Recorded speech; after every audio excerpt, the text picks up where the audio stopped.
Guys, we're going to have a great episode today. Before we get into that, I want to thank you guys, the listeners, for all the support that you get. I want to remind you that you can reach out to me on Instagram. If you don't follow it at JScottOutdoors. Feel free to send me a DM. I love corresponding with you guys about your hunts and any questions that you might have. We're going to have a great episode. I also want to thank the sponsors of this podcast. I want to thank GoHunt.com.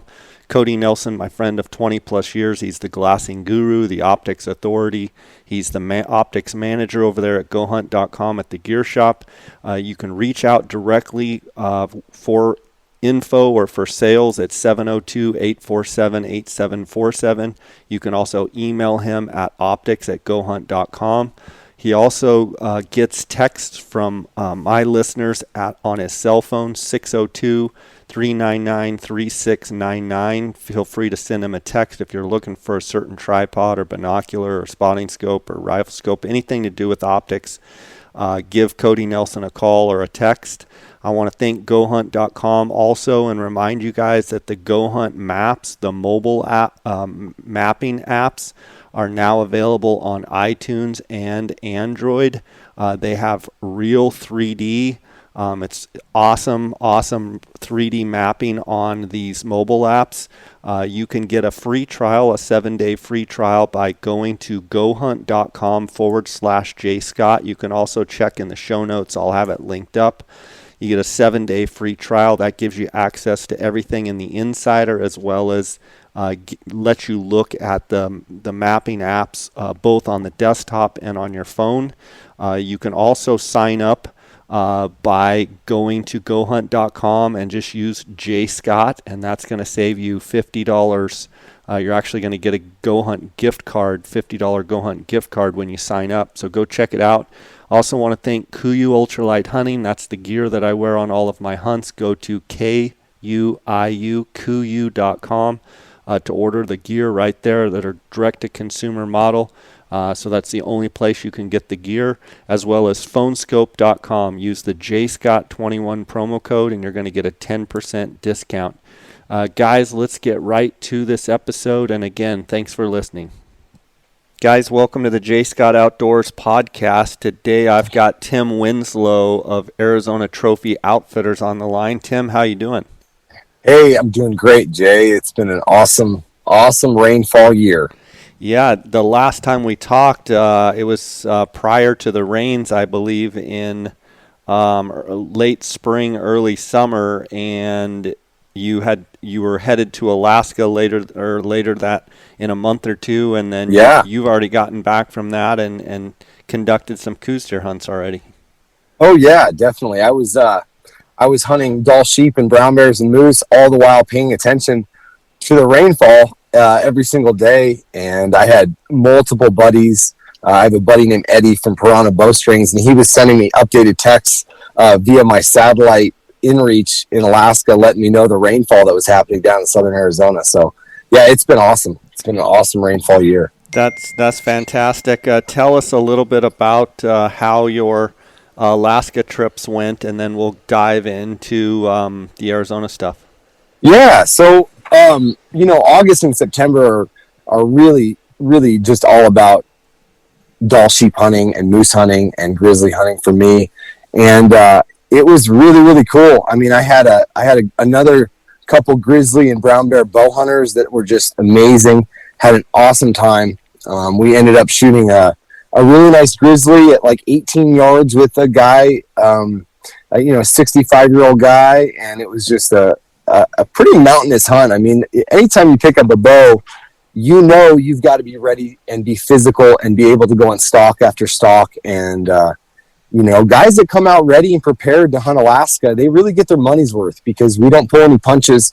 When we see bears a long ways away, we'll go for it if you can do it. And so yeah, we made it happen on a really nice grizzly. And moose was just, we really lucked out up there with the weather. We had just awesome cold weather. When you're moose hunting, you really want it to be cold and dry and get those moose really into the rut. And had just an awesome time up there hunting moose. The bulls were very responsive and angry and coming in, and yeah, it was just an all around good season. We ended up finishing with a big brown bear. At point blank again, it was another 18-yard shot, I think, and it was man, those bears go down so quick when you hit them good. It's absolutely, it amazes me when you shoot a bear with a 416 rifle and they go running off, and then you shoot them with a 7/8 inch diameter fixed blade broadhead and they go down in 30 yards. It's phenomenal. When you hit them right, they are just like every other animal. And so, yeah, we had just an overall good season, Jay. And I prefer, I kind of take a lot of the bow hunters because it's a high risk, high reward type situation. With bears, you kind of got to be ready for anything, and you got to be cleared hot most of the time. And I know most of my bow hunters, under no circumstances do they want a gunshot going off unless they're, getting gnawed on, and I'm comfortable with that too. So I do have to use my gun, which is always a good thing. So that's awesome. How about the Dall sheep? The Dall sheep is a funny story, Jay. I took the opportunity. I had a client reschedule on me, and I took the opportunity to go on my own Dall sheep hunt. And I had a guide. He's actually a client of mine, and he also is an Alaskan guide. He came up and guided me because I'm a non-resident. Even though I'm an outfitter, I still legally have to have a guide. So I got my guide up there with me, and I pretty much spent 6 days walking around the clouds. We had basically the cloud level stayed at 3,500 feet for like a month and a half. So I had 6 days in the clouds, and it was a really, really good time. I don't regret it at all. And it definitely put me in the mindset of other people that go up and spend that kind of money that you have to and hunt Dall sheep. And, sheep hunting is such a touchy weather animal. You can really grind it out when you're hunting bears and moose and low country. And if it's raining and blowing 50, it's okay. You're going to still hunt. Man, when you can't see anything, and I know you've been Dall sheep hunting, and I don't know if you've gotten into some weather, Jay, but when you can't see, 60 yards, there's really nothing you can do but drink coffee and take naps. It plays with your head for sure. You just keep waiting for a break, and just where you can see. And it's funny, if you get a little break where you can see 200 yards, you think it's cleared up, and then and it comes back in.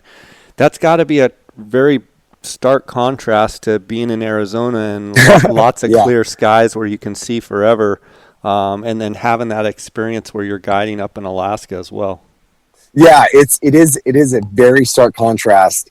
We go from, sunshine every day to just dealing with crazy, crazy weather elements up in Alaska. And it really becomes, anytime you're hunting or guiding in Alaska, it does become a mindset thing. And just understanding when your window of opportunity is and when it's not. And, we had situations this year where I let my bow hunters know, especially bow hunting, because it's very hard to bow hunt, and it's very hard to bow hunt in really bad weather. So, I always have my clients kind of give them the weather report a couple days ahead. And, it happened this year where we've been seeing a few good bears on this beach, particularly with my bow hunter, and he was passing on him, and I was totally in agreement with him. And then I let him know, I said, hey, I think we're going to be weathered in for about 4 days. I don't want to scare you, and we'll grind it out, but we may be here for a while. So I just want you to know that. And it didn't take long for him to make a decision and realize that, some of these bears that I'm passing up, the next good opportunity, the next window of opportunity I have, I'm going to take it.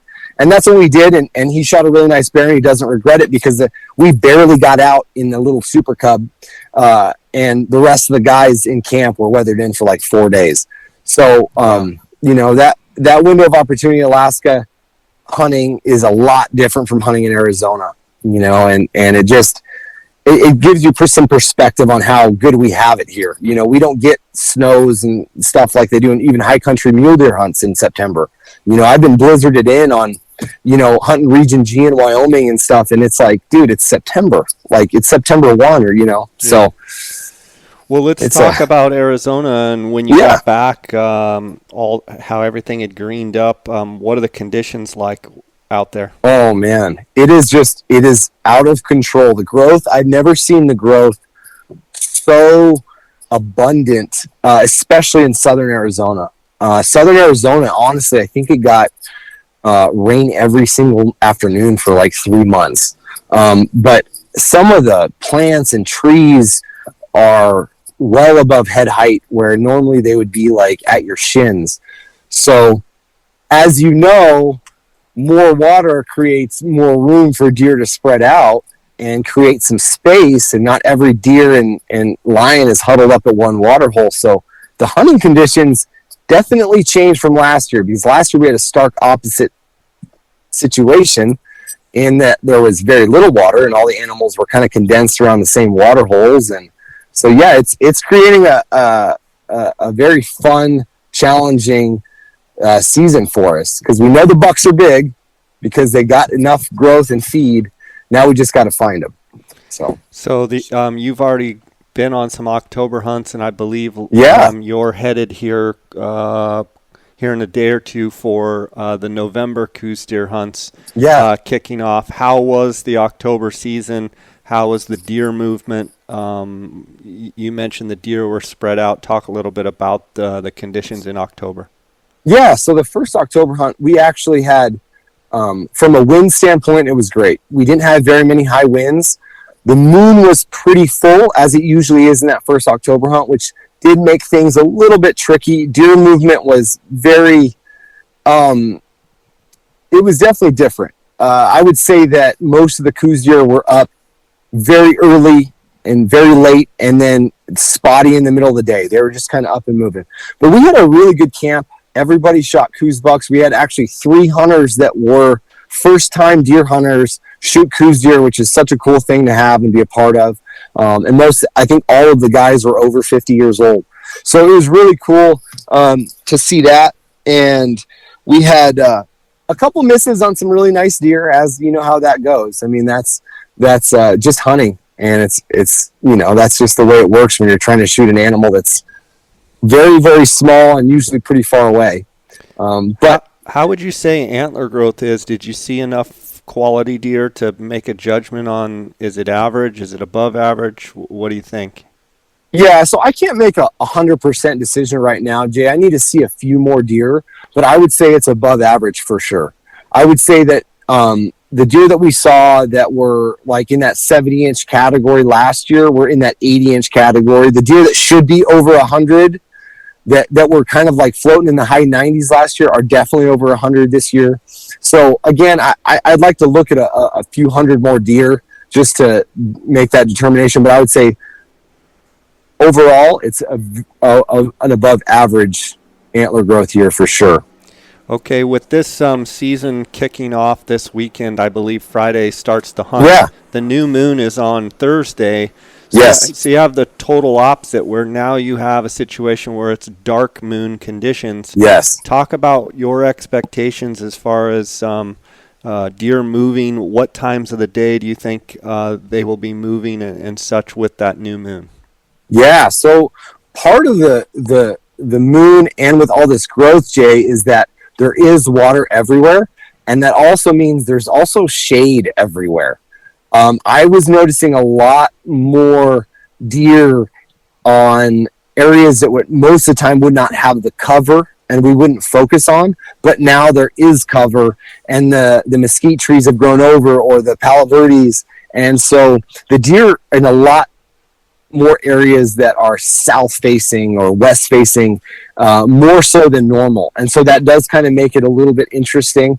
I think we're going to have very good morning movement with the no moon, and very good middle of the day movement, because Coues deer, they don't like it all the way dark, as you know, and as you know, a couple of the guys that have been on your show, the Coues deer like to rely on their senses. They like to rely on their sight and their ears and their nose.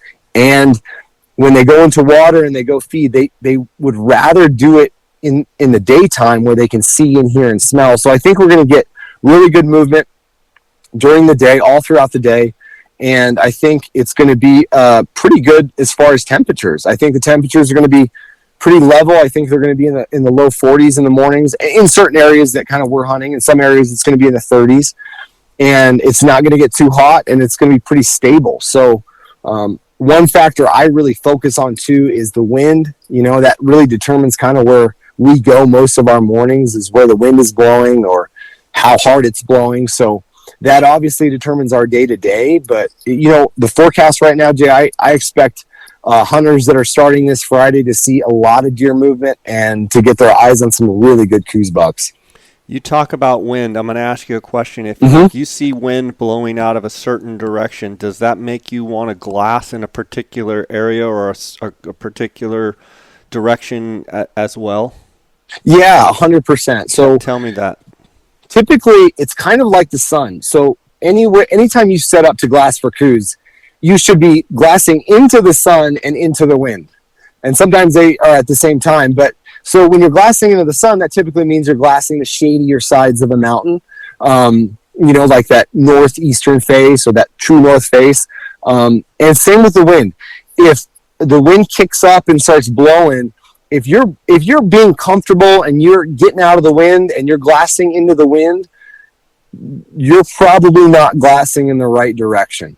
You want to be glassing into the wind because deer are going to be rolling over into the mountainsides and ridges that you're going to be glassing on and getting into that nice calm or lower into some of those arroyos and some of those river bottom type areas and getting out of the wind. So it definitely plays a huge factor in how I set up and how we set up in the morning, is because some spots are really good for windy days. There's just tight little spots that deer like to huddle up in and bucks like to get to, and other spots, you kind of gotta switch up.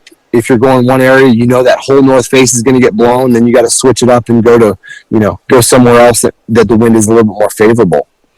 One last thing here with these hunts, so that most of these units have already had a whole slug of hunters come through on the October hunts. Yeah. Is there anything that you change going into this second hunt as far as ridges and terrain and mountains that you might pick to hunt? Is there anything that you would do differently than say or place you would go? Would you go deeper, or is there a different type of ridge or something that you're looking for?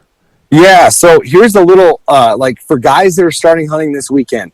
Here's something to keep in mind, especially in the lower part of the state. So we had an October Coues hunt, and then we just had a mule deer hunt in most of the southern part of the state. And that's actually what I pay attention to more, because these mule deer guys actually help us Coues hunters, because they usually push all of the Coues deer out of the lower stuff and back up into the hills. So it really becomes better hunting because the mule deer hunters kind of condense, even the mule deer too. The mule deer get up into the hills too, where the Coues deer are. It condenses a lot of the deer up into the higher elevations. And for the most part, I would say the bigger bucks, the more mature bucks, are going to be in some of those harder to reach areas, not off the side of a road. You got to kind of be creative to hunt those 100+ inch deer. But I would say the two hunts that have happened prior will only help and condense the bucks into their normal habitual areas during hunting season, which is, holes and ridges. I would say focused on areas where you can't glass giant faces. I would get into some of those tighter areas where it's just 500 yards across the canyon, where these bucks, where if you pop up, the buck's going to hear you, and he likes to be in that spot because he can hear noisy hunters coming in and talking and bumping him out. He'll just sneak out. So be careful, but that's my advice, is to get into some of those smaller areas where the bucks have been pushed into by mule deer hunters and other Coues deer hunters, and be aware, be ready. As a guide, that's one thing I always cringe. Tell the listeners how far Coues deer can hear a human voice, in your opinion. It's mind-blowing, isn't it? It is absolutely amazing, and you know what? The thing about Coues deer is that what people don't realize, a lot of hunters, is just because they hear you doesn't mean they're going to run. Right. Doesn't mean they're going to flag and let you know. You might never even know that you just made a giant buck bed down 250 yards in front of you behind a mesquite tree. You'll never even see him. So you'll never even know that you made a mistake by being too loud and coming up over a ridge too fast without properly glassing it and not creating that profile. So Coues deer can hear forever. They can hear from, like, in some cases, depending on the wind and the terrain, they can hear you from a mile away. And so it's just really important to understand that they're not like a mule deer or a doe, where you you may come up over a canyon, you'll see the doe flagging with her little fawn. Well, a buck's probably not going to do that. He's smarter than that. He's not going to let you get a shot. He might just sneak behind and drop into that wash. Meanwhile, there's a doe flagging. You're like, oh man, we've just bumped a doe. You've got your attention on some other deer while he's just sneaking out real sly. So that's my my take on it. You got to be so quiet, and just with these bigger bucks, they really are. You're stepping into their bedroom, and they know every step you take, and you really have to outsmart them every single time.